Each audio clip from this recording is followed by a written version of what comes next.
It's time for the Spoony One! Wrestling Show!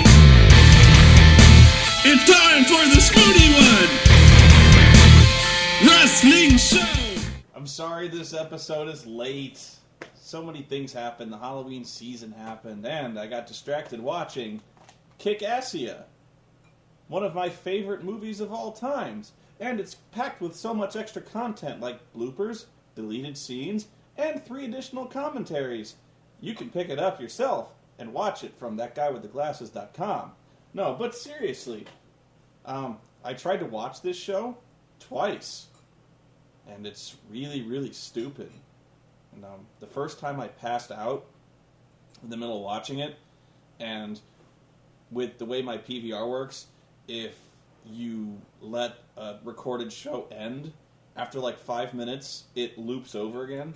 So I passed out for like 6 hours on the couch, and it was playing the whole time I was asleep, and so I had some really interesting nightmares. Yeah, I pretty much had nightmares the entire time. I probably had around 3, but I only remember the last one. And the last one was, I had a dream that they made another Ghostbusters movie, but in this movie, they had a cartoon ghost rabbit sidekick. And that was the nightmare, and I was watching it on the couch, thinking, this movie sucks ass. I don't know, there was nothing to do with cartoon rabbits and Impact, but the nightmare was actually a little more entertaining, I gotta admit. So, I missed some of this Impact. In fact, I missed the last match. Because, and here's the funny thing, the last match takes place on Reaction. And I didn't set my PVR for Reaction this week, so when I passed out watching it, I missed it. So, gee,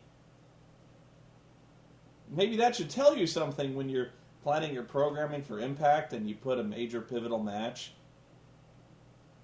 that has a great deal to do with the title picture. Yeah, that's pretty lame when you have it on Reaction. So, I'm not sure exactly what I missed. I saw some of it online. Like, I saw clips of it online. I saw the very, very tail end of it because I was skipping through it. I had a migraine. That was the second time I tried to watch it. I missed, like, the second half of Impact itself, so I watched that, but I had such a fucking headache, I wasn't even really taking notes on it.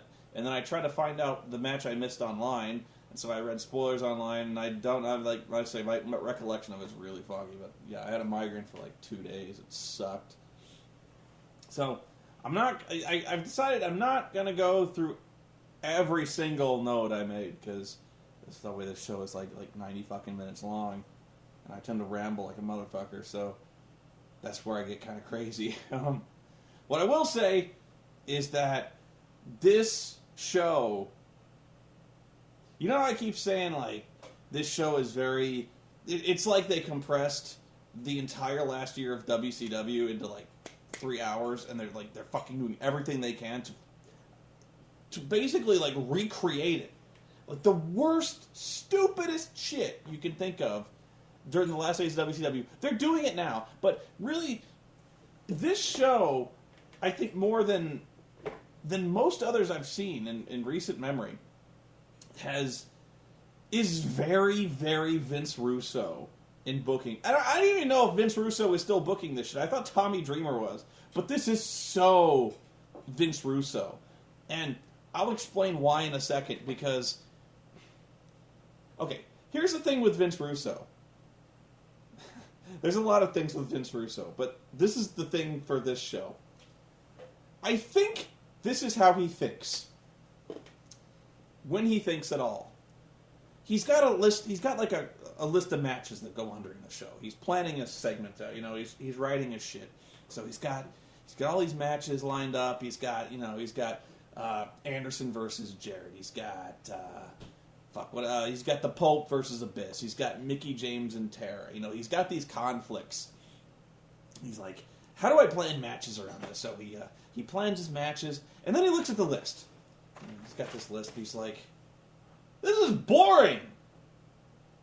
Like Anderson versus Jarrett, Pope, Jay Lethal versus Robbie. these are all just matches.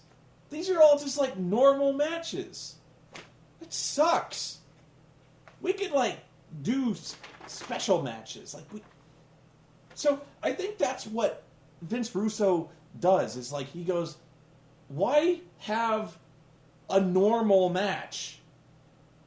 You've got thousands of normal matches in the course of, like, you go to WWE, you see normal matches. Like, you watch Impact, you get normal matches. Why have a normal match when you can have a gimmick match? Like, why not have a triple cage match? Like, that's even better than, like, a normal cage match. Like, normal cage matches are boring. You could have triple cage. Or, like, why have a street fight when you can call it a Jersey Shore street fight? Or, like, that's what he's thinking. I know that's what he's thinking. Like, it just drives me nuts, this guy, because... And I'll explain to you why it's a stupid idea, why he does this, because, you know, I've gone on a great length how it basically robs these specialty matches of their specialness when you have them all the fucking time. But from a booking standpoint, it's stupid as well. And you don't have to be an expert to see this, but I know that's what he's thinking. Like, he doesn't plan that far ahead in advance. Now, I'm going to come back to this, because it starts off with the Jay Lethal match, but... This fucking show starts off right away, and it's got Tara and Mickie James fighting backstage. They're beating the shit out of each other. And, you know, actually, as far as the women's wrestling on this show goes, it was actually really good. And then it kept going. And it goes through a commercial break. Like, they fight all over the fucking catering area. They fight into the parking lot. Then they fight backstage. And then Madison Rayne. Then Madison Rayne jumps in and jumps Mickie. And then Velvet Sky jumps in to help Mickie.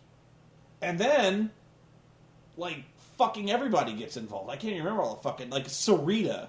I couldn't even recognize Sarita because she hasn't been on my fucking TV in months, but Sarita jumps in, and she's a bad guy, I guess. And so they fight through commercial. When they come back, we're fighting all the way back into the ring, and then they all end up in the ring, and there's like 6 women in the ring now. And this goes on for like 10 minutes of just like one constant fucking brawl with the women. And I said it was good as far as women's standards go, like women's wrestling standards go, but it's still watching the TNA knockouts have fake fighting. It goes on way too long. And I know, seriously, I feel like an asshole for complaining that there's actual wrestling going on, especially this much wrestling. I'm like, this is too much. This is just bullshit. Like, there's too much wrestling going on now. Like, it's fucking pandemonium. And, like, so this goes on forever. And so finally, Ric Flair's music hits. And Ric Flair comes out with the heel security guards, Gunner and Murphy. And my God, Gunner and Murphy, it sickens me to my core that I know who Gunner and Murphy are. The TNA heel security guards who have more screen time in this fucking show than the tag team champions do. These guys are in every segment. Like, every one of them. It blows my goddamn mind.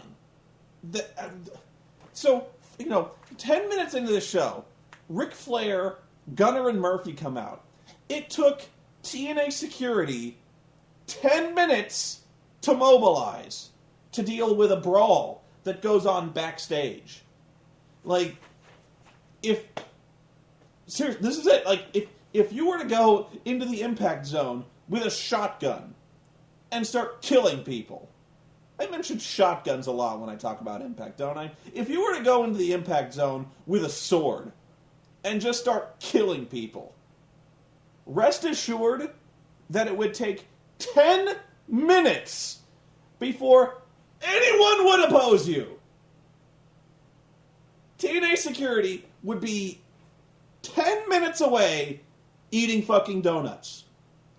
You'd have that long to commit your terrorist act. Impact Zone. Al-Qaeda. This gets funny. Okay, so Ric Flair and his 2 security guards come out and try to break up the 6-woman brawl. Security is outnumbered 2-1. And I know we're dealing with 120-pound women here. Even so, they're outnumbered 2-1. You are not going to be able to break up a brawl between 6 people when you have 3. And in fact, when you have 2, because Ric Flair was not getting in the middle of this. And when he tried, various women slapped him. In fact, Mickie James slapped him like 3 times. And this is where it got really funny, where Ric Flair gets slapped, and he gets so mad, he's like, oh, I got slapped. And so he whips his jacket off, and you know when Ric Flair whips his jacket off, that's when shit gets real. So he whips his jacket off, and he gets in Mickey's face, and he's like, if you ever slap me again, I swear to God, I'll make a woman out of you.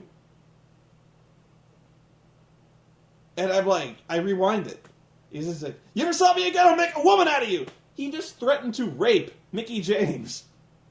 At least I think he did. That was weird. And I think Ric Flair just threatened a woman with sexual assault. I'm pretty sure you can't do that. Even if you do happen to be the Nature Boy. I don't think... Wow. That was weird. And then someone else slaps... It might have been Mickey slaps him again or someone else. I didn't take that explicit notes because, again, I was tired and then I had a migraine. So he gets slapped again and he says, you slap me again, I'll kill you! It's okay. We've gone from rape to murder. Great. This is great. We're threatening violence and sexual assault against women in the first 10 minutes of Impact. I don't approve. So, of course, his threats of murdering the women are not met with much seriousness. So, the women keep fighting, and Rick says, and I quote, what the heck? I love Ric Flair, but man, this is getting some, yeah. I said basically TNA is 2 security guys. Okay. I don't even know if they managed to break it up. I'm pretty sure Ric Flair announces a match later on. He splits them up into 2 teams, and we're going to have a 6-woman match, but I'm not sure because he was threatening to rape women in the middle of it, so I lost my focus. So, then they go back, and then the Pope is backstage, and he's pushing a casket down the hallway. Because we're going to have a casket match. Because Vince Russo figures, why have a normal match when we could have a casket match? Of course, I always like to figure, whenever weird stuff like this happens in wrestling, I always like to picture the Pope sitting at home or sitting in a strip club, because that's where we normally see him when he's not in the Impact Zone. Sitting in the strip club, he's like, you know what, Daddy? I hate that Abyss guy. You know what I'm going to do? I'm going to buy a casket. So he goes to a rest home, and he buys a casket. Now, one wonders, he's shopping for this casket. He's dressed in his Pope gear because, wouldn't you be if you were the Pope? You know, you're wearing your Pope vest with the 2Ds on the back, and he goes into a rest home. And this would have been a great segment, by the way, if we actually build up to the casket match. Where actually, this might have made the casket match worthwhile if we had a build to it. If we actually advertised it before we had the specialty match.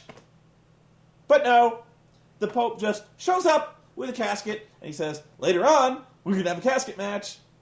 Because that's how you book wrestling. You have your super special matches, and you don't tell anyone about it in advance, so they don't have a chance to get excited about it. They don't have a chance to tell their friends about it. They don't have a chance to set their PVRs, so they don't miss it. And they don't pay pay-per-view money to watch them. Which is why you save specialty matches for the pay-per-view! Anyway, I figure the Pope goes to a rest home, and do you think he buys a cheap casket because, well, let's face it, it's going to be a wrestling match, and he's going to kill somebody in it? I don't know. But you figure the Pope has a lot of money because he makes it rain whenever he comes out. I don't know. I'm stalling. This show sucks. And then we get to the main plot of this show.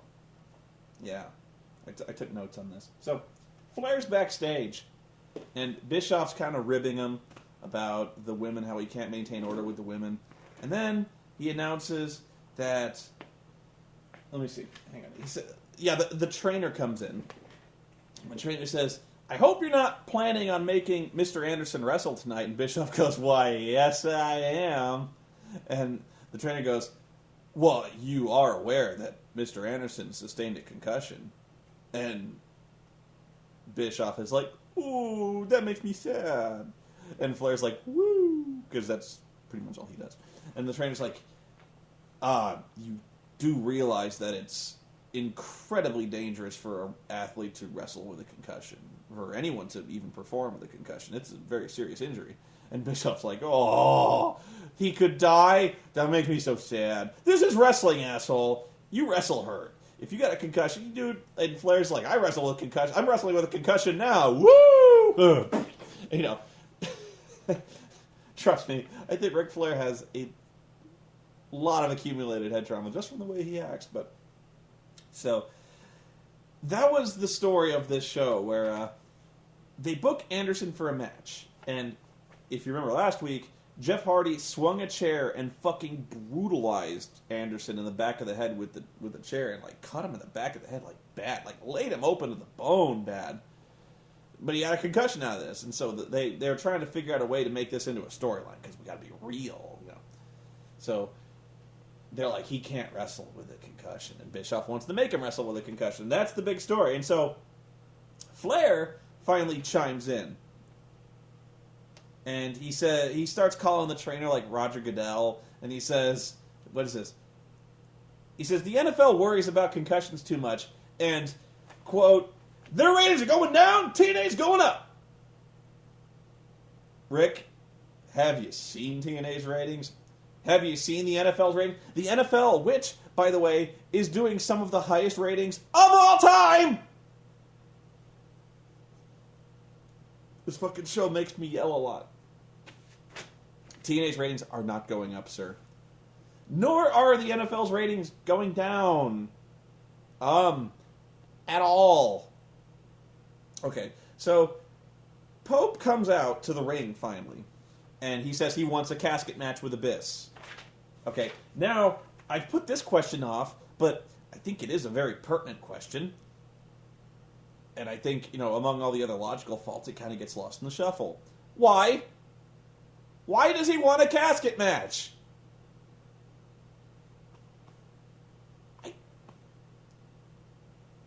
This took forethought.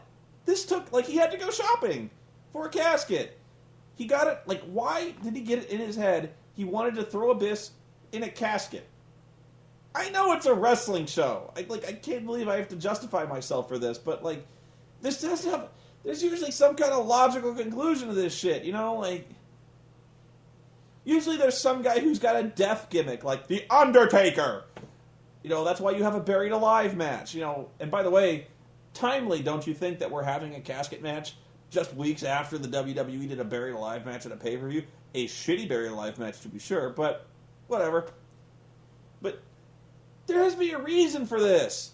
I think Vince Russo just, like, it's got to be like magnetic poetry to this guy, where he's like, he's got like magnetic gimmicks, and he fucking throws them against a fridge. He's like, casket, that works, and fucking Abyss is like a spooky dude. I don't know. Jeez.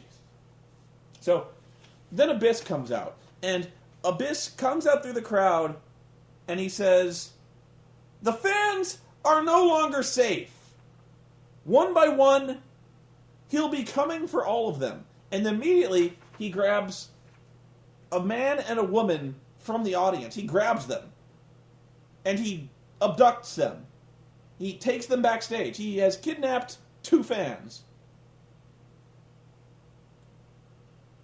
This is so unbelievably stupid. And this comes on the heels of the Concussion angle. The Concussion storyline, which is actually has potential. I was actually pretty stunned when they were... It's actually kind of intelligent. Where they're like, you've got the heels trying to make the guy work hurt and potentially endanger the employees. The guys are mad with power, they hate Anderson, and they want to endanger his life. And besides that, Immortal is full of these old school wrestling bastards who would work hurt. I was like, this makes sense! And I couldn't believe it!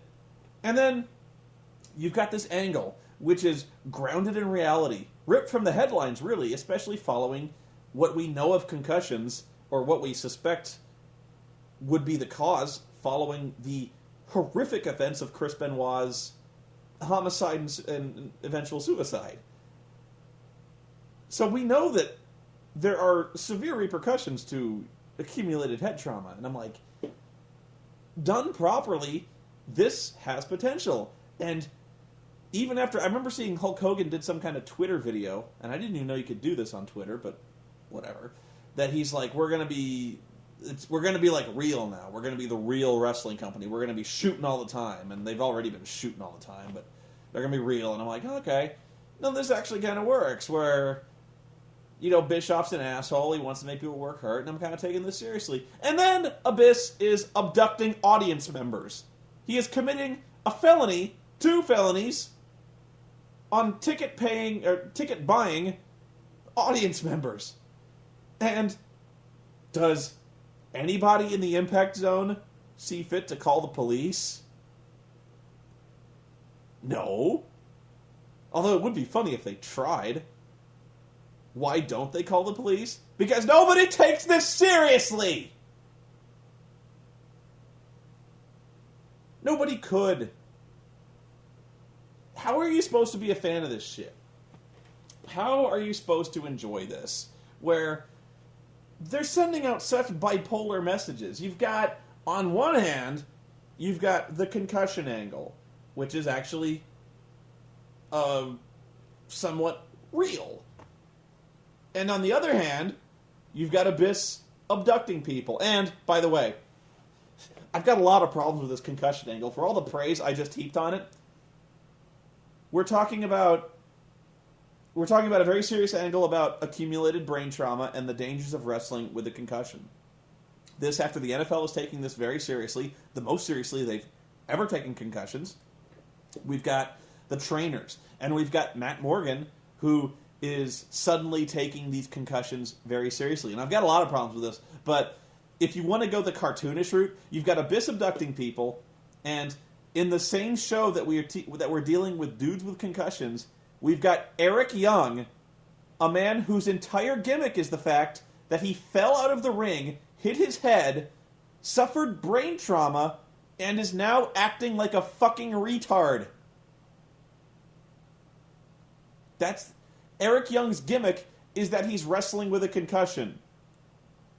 And has been for months. And is sustaining repeated head trauma, and is wrestling with a bisexual rapist. Luckily, this is such good taste, I can only think that Russo didn't think to put him on the show, because if he had, he would have put him in. But had Eric Young actually been on this show, end of game. Just the end. I would have quit. That would have been so great if Matt Morgan was like, you really shouldn't be making people wrestle with concussions. Then Eric Young's music hits. Wow. That would have been awesome. Woo! Let me see, what else I got?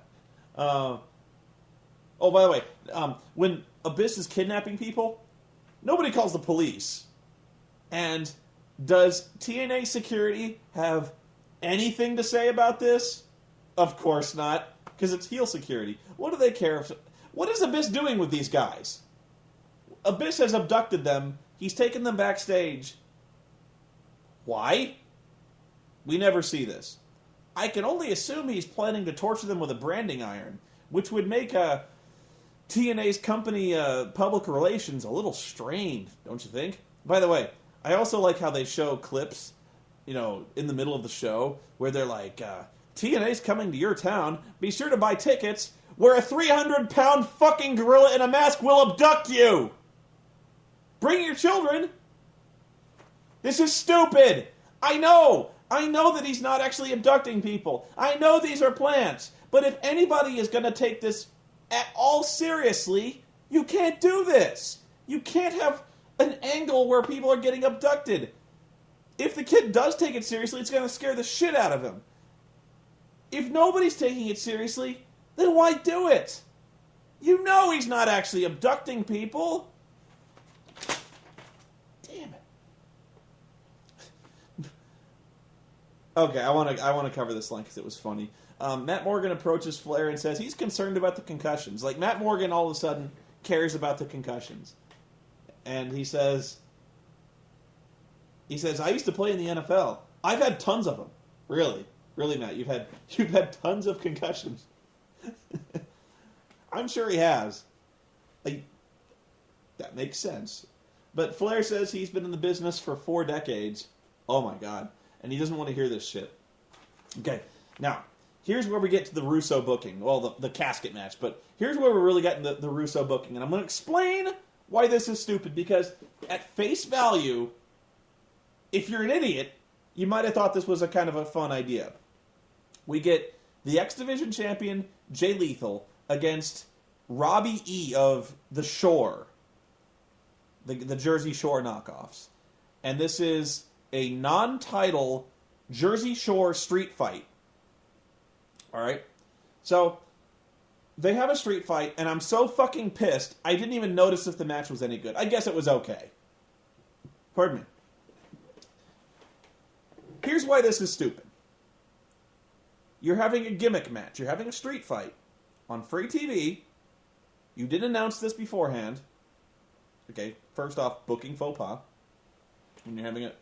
And this is the first match between Jay Lethal and Robbie E. This is to build towards an X Division title match on the pay-per-view, because every week since the beginning, Robbie E's been coming out and saying, I won an X Division title match. And so, this is their first encounter, this is the feeling out process, and this is basically the match where Robbie has to basically win so he's built up as a credible threat for the pay-per-view.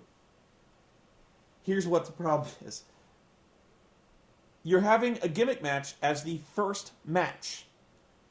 You're having a gimmick match to build up to a normal match at the pay-per-view. Do you see the problem here? You're saying, watch this really cool match, watch this strange match with unusual rules where anything goes, where they can do anything to each other, they can beat each other with any kind of foreign implement, it's no holds barred, anything could happen. Watch this match, and then buy the pay-per-view where they're going to have a match with lots of rules. Watch the special match so you can pay and see a normal match. Vince, you book like a fucking clown. Or Tommy, whoever the fuck is booking this, you book like a fucking idiot. You don't do this! Robbie wins when Cookie sprays something in Jay Lethal's eyes, which we're supposed to think is bad, even though it's a street fight and it's no disqualification. I don't know.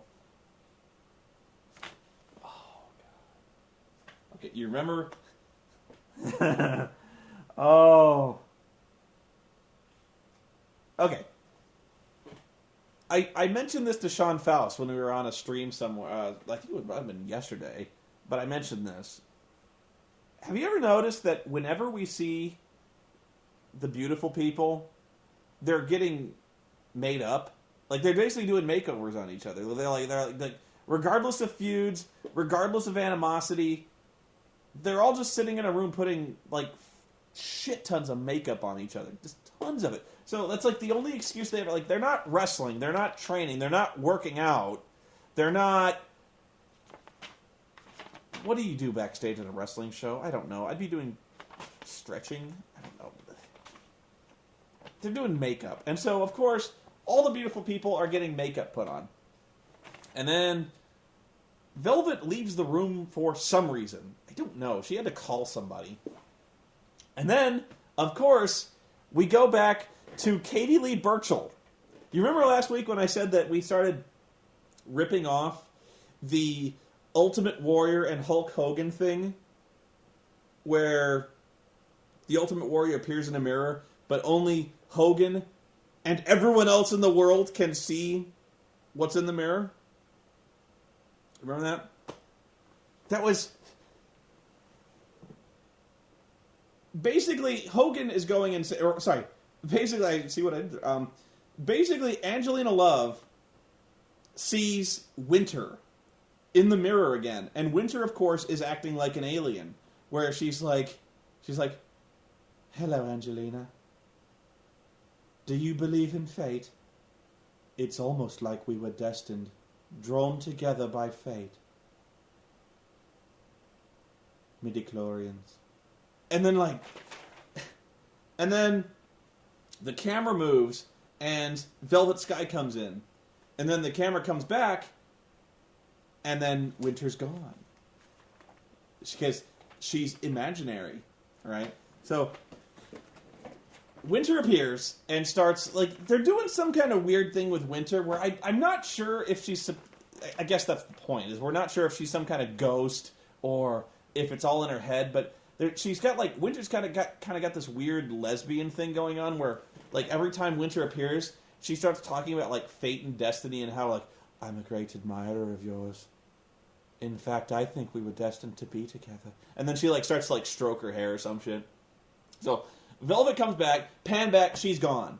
And there's like no way she could have gotten in the room, and there's no way she could have gotten out. So either she teleported in and out of the room, or like Angelina has like a neural clone of a Cylon in her head. You know, or that's it. So Angelina, she's like, I saw her again! I saw her! And Velvet's like, who? What? What are you talking about? And Angela's like, look! And of course, pan back, she's gone. And Velvet's like, okay, freak show, whatever. And she's like, but there was someone here, there really was. And they're like, there's no one here but the makeup lady. And then they pan over, and where Winter was, the makeup lady is there. And the makeup lady just kind of goes... Ask the makeup lady what she saw.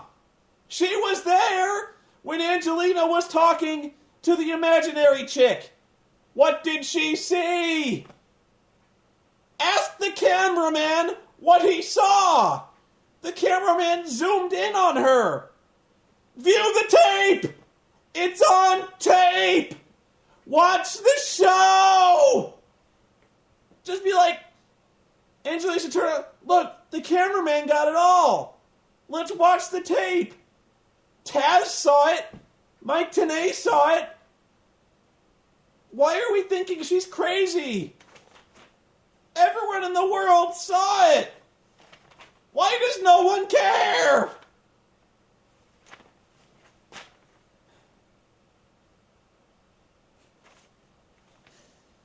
Tommy's in the ring with the rest of the ECW guys. I hate this show. Oh. This whole time, again, I couldn't pay attention to this shit. Because this whole time, we're doing serious business in the ring, okay? Like, Rob Van Dam is going fucking paranoid. He thinks everyone in ECW is out to betray. Everybody betray me! I fed up with this world! And, like, that's what Rob's doing. He's like, I'm fed up with this world! I show them. And so, like, we're doing this serious shit where, like, Rob's like, I don't know who to trust anymore. I don't know what to do. Eric Bischoff is just, he's confused me. And this whole time, like, they're fighting, they're going crazy, Raven is taunting him, Raven is saying he's a genius like Eric Bischoff, but the whole time, Brian Kendrick, dressed like fucking, I was about to say Yoda, but that's not right. He's dressed like a Branch Davidian or something like that. The whole time, Brian Kendrick is just oblivious. He's sitting cross-legged in the corner. look, he's got Mick Foley's book in his hands, and he's got a highlighter, and he's highlighting shit, and he's going, yes, I get this. The entire time, Brian Kendrick is just doing his own thing. The whole time. Just in his own alien world. And I'm watching him this whole time going like, this is the greatest gimmick ever. Like, just, he doesn't give a shit about anything, because he is a descended god. You know, that's Kendrick. It's impossible to take this seriously. We've got this world title picture. You know, Rob Van Dam is melting down before our eyes. He's trying to deal with Immortal. The friendships of decades past are fracturing. The loyalties and alliances from old companies are just shattering before our eyes. And Kendrick is like, Mick Foley's funny.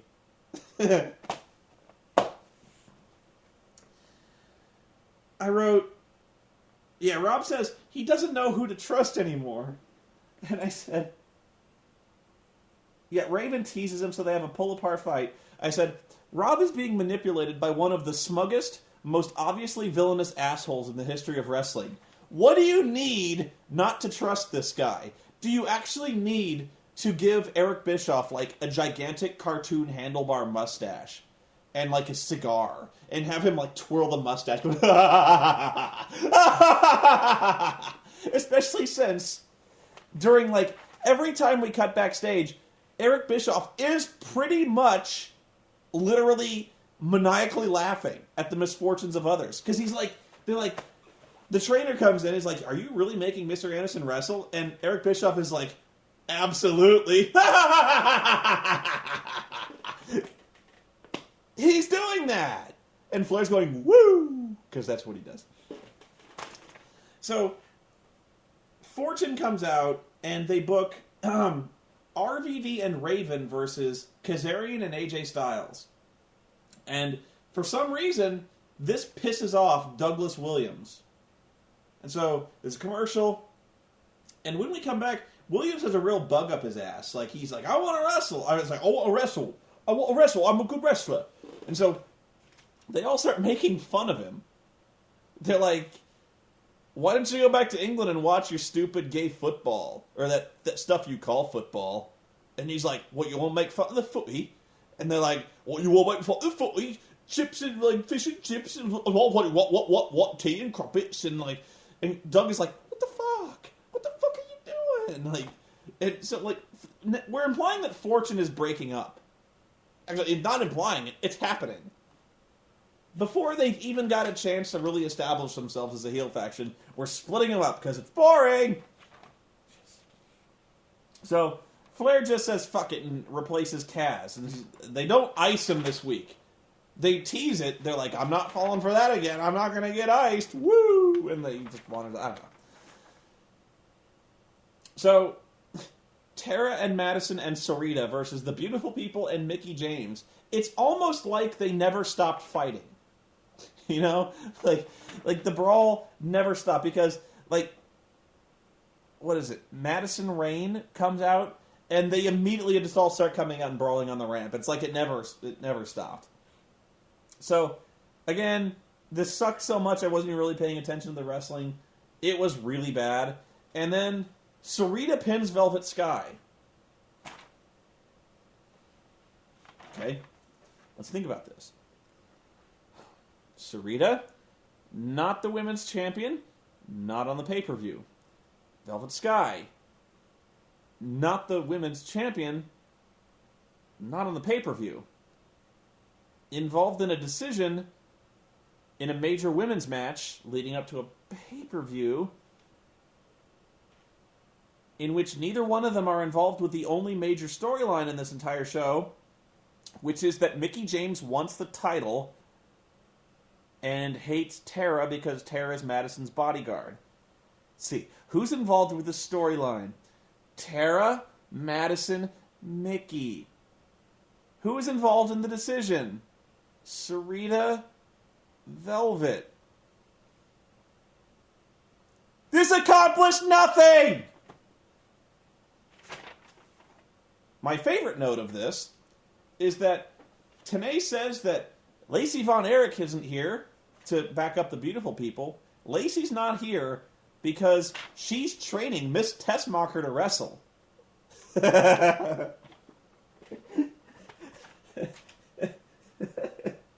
I joked about that last week.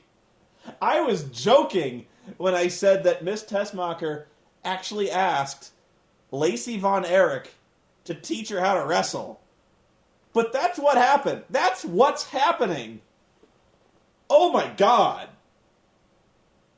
Oh God. Miss Tessmacher is going to get in the ring with all the accumulated wrestling knowledge of Lacey Von Erich? Whoa! Oh no! Whoa! Oh my God. And the funny part is, Taz just started laughing. Taz was like, Lacey. Oh my God. Even Taz couldn't hide his amusement at that statement. Yes. Seriously, this is happening.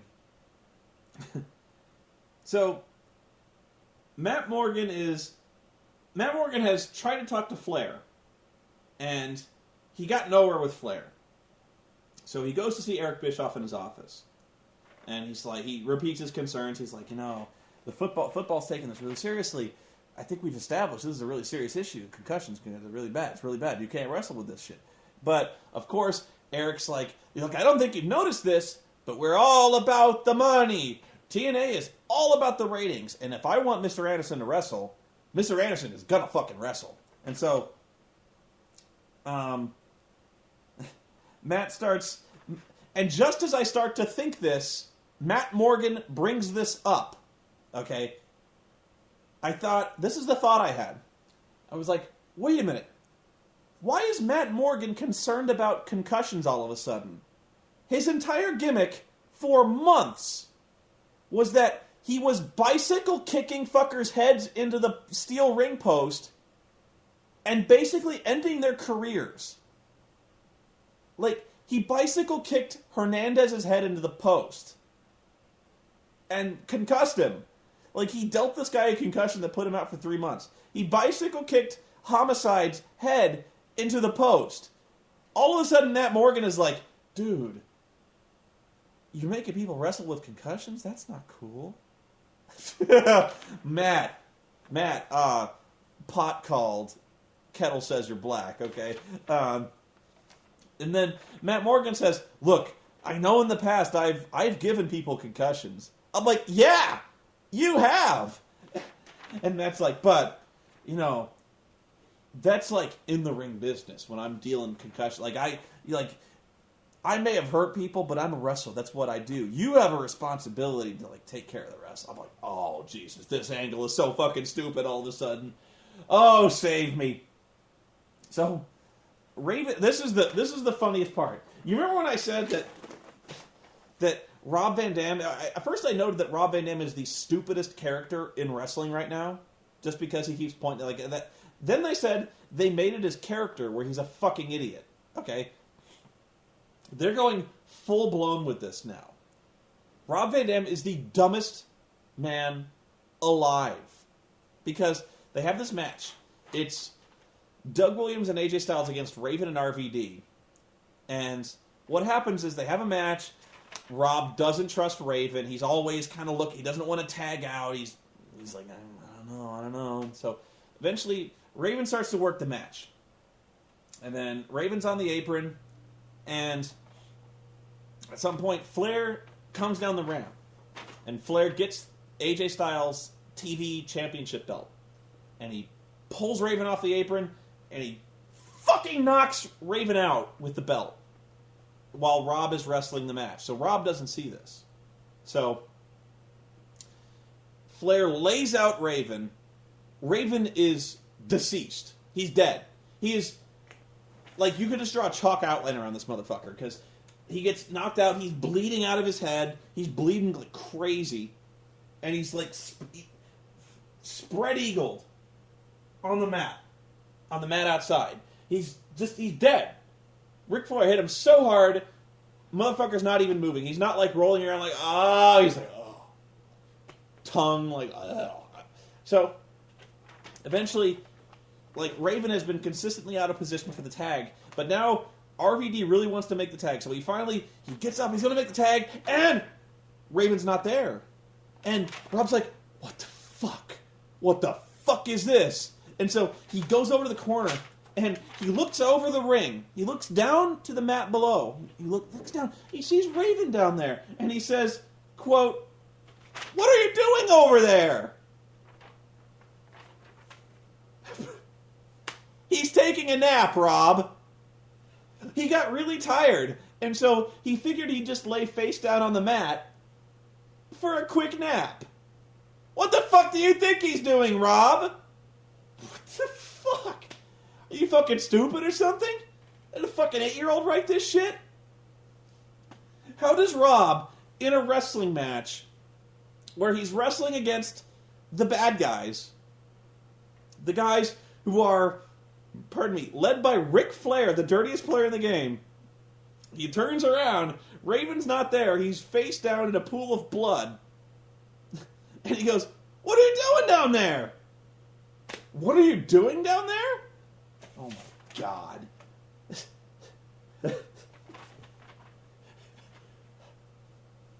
Rob,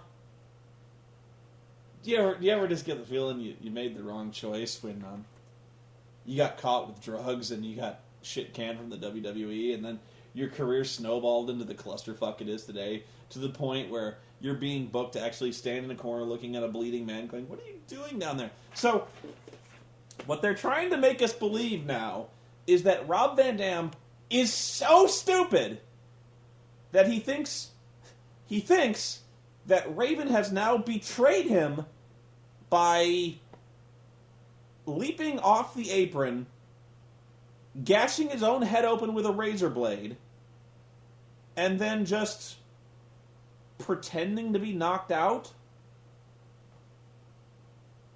instead of just fucking attacking him. This is so stupid. And the announcers actually try to sell this to where it doesn't make Rob look as stupid as he really does look. They're actually trying to back Rob up here. So they say, well, he didn't see what happened to Raven. What do you expect him to think? I don't know, guys. What do I expect Rob to think? What do I expect Rob to think when he sees his partner laying face down on the mat in his own blood? What do I expect him to think? Well, my first thought would immediately go to betrayal. I think Raven just decided to straight up betray the guy, and betray him by just laying down for a while. You're right. What was I thinking? I'm just being a fucking idiot. What am I doing here with this fucking show? Talking about logic. What did I expect him to think? He didn't see it. I don't know. Okay, this is the match I missed. Because this match did not take place on Impact. It took place on Reaction. And you know what? Even if I did get Reaction, I might not have watched this. But I was so fucking pissed off by what I read online. I read spoilers online. And I was so fucking pissed I saw most of this match. So apparently what happened is that they announce Anderson versus Jeff Jarrett in a chain match. Why? Well, a chain match. A gimmick match with a chain between two characters who are not involved in a storyline together, who are not feuding in any way. Yeah, why not? Let's have a chain match. Let's have a chain match. That's Vince Russo. He looks. Why not? Why not do a gimmick match? Why? It wouldn't even be fair. It would be just boring if Mr. Anderson was expected to wrestle a normal match against Jeff Jarrett. That would just be dull. No, we're gonna have a chain match. Okay, so again, apparently what happened was that they play Anderson's music, but Matt Morgan comes out instead. And Matt Morgan, he goes on a speech that concussions are dangerous, nobody should have to wrestle, and then he says, you know what? Anderson doesn't have to wrestle. I think I'll just kick your ass. And so it's now Matt Morgan versus Jeff Jarrett. And Jeff Jarrett's like, all right, I'll fucking kick your ass. I don't fucking care. And so they have a match, and this is the big moment. You know, this is Matt Morgan doing a really unprecedented thing where, you know, he's made a stand. He used to be a bad guy. He's made a stand. He's actually standing up for what's right. He's defending Mr. Anderson. He's doing the right thing. And that means he's leaving his comfort zone. He's leaving his friends. He's leaving his heel faction, Fortune. He's becoming a good guy. You know, this is his babyface turn. This is his big, long-awaited good guy victory. And Jeff Jarrett beats him. Jeff Jarrett kicks his ass. That's it. This is such elementary. This is so easy. I don't know how they fucked this up. Because, well, here's why. Mr. Anderson, I'm sorry. Matt Morgan is wrestling Jeff Hardy at the pay-per-view. Follow me again for Booking 101. Again, this is not hard. You don't need to take notes. You got a heel champion. You got Jeff Hardy. And you're trying to build a challenger to make people want to buy the pay-per-view. Okay? So, you're like, okay. Mr. Anderson's hurt. Can't wrestle. Who do we get? Well, Matt Morgan. Okay. How do we get people to take Matt Morgan seriously as a contender for the World Heavyweight Championship? Well, you have him kick somebody's ass so it looks like Jeff Hardy is in danger of losing the World Heavyweight Championship. So, this is the match you do it in. This is the match where Matt Morgan, he says, you know what? I'm taking a stand. I'm going to stop this corruption. I'm going to stop this bullshit. I'm going to win the title, and I'm going to save TNA from Immortal, the fucking assholes who are running this business and are not adequately concerned about the athlete's safety. This is going to be my stand. And so Jeff Jarrett beats him. Clean. Just beats him. So, you know, tune in for the pay-per-view. Tune in to see the guy who just got his ass kicked by Jeff Jarrett clean in a chain match. Tune in to see this guy wrestle Jeff Hardy, the champion. Why would you? Why? He lost to Jeff Jarrett, who's like, he's not even in like the upper echelon of the heel faction. He's just like, he's just there. You know, it makes no sense. Why would you do that? Why would you turn Matt Morgan babyface? Why would you put him in a title match at a pay-per-view and then just fucking castrate the guy? That's what you did. You build him up all show. You get people excited. You get people excited to see his big babyface turn. But it turns out he just sucks. It turns out he's a loser.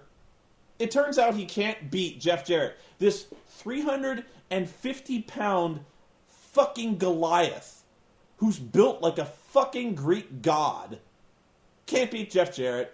So why watch? You wouldn't. Nobody's going to. So that's your pay-per-view. That's your fucking Impact. Honest to God, how does...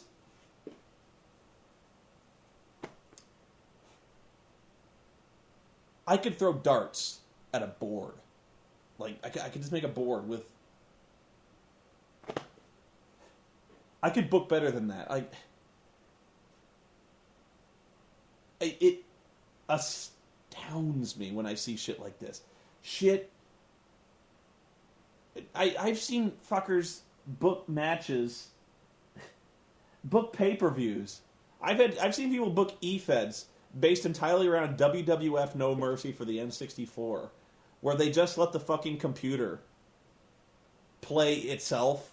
Like they'll make custom wrestlers, and they'll just throw them in the ring and have the computer sort it out. And there's random interference. Like all of a sudden, Trish Stratus will interfere in Stone Cold versus The Rock, and lay Stone Cold out with her finisher, and that's the match. That makes more sense than Vince Russo's booking. That makes more sense than TNA Impact, because my God.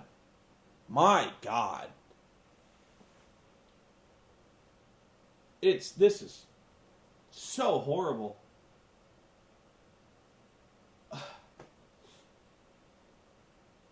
I thought this was such a good idea when I started. I was like, I'm going to bitch about Impact. It's going to be funny. I'll tell you, this shit got old. This shit got old so fast. We need to do something to spruce this up. We should do a death pool. I'm not talking wrestlers. I'm talking death of TNA. Like, we need to pick a date for how much longer this is going to last, because this can't go on. I say this, just a little while after TNA is celebrating like its 8th year in business. I can't believe it's gone on this long. I can you believe that? 8 years? It'll never end. Honestly, that'll probably be my bet, is it'll never end. I don't know. But you watch this show. If you ever watch this show, you just... This gets TV time. People pay. People pay to advertise on this show. Man. That's just about the most definitive proof there is no God. And once again, you gotta flash back to all the struggling, starving artists, the talented independent filmmakers, people with such great ideas for TV shows, and this gets 3 hours.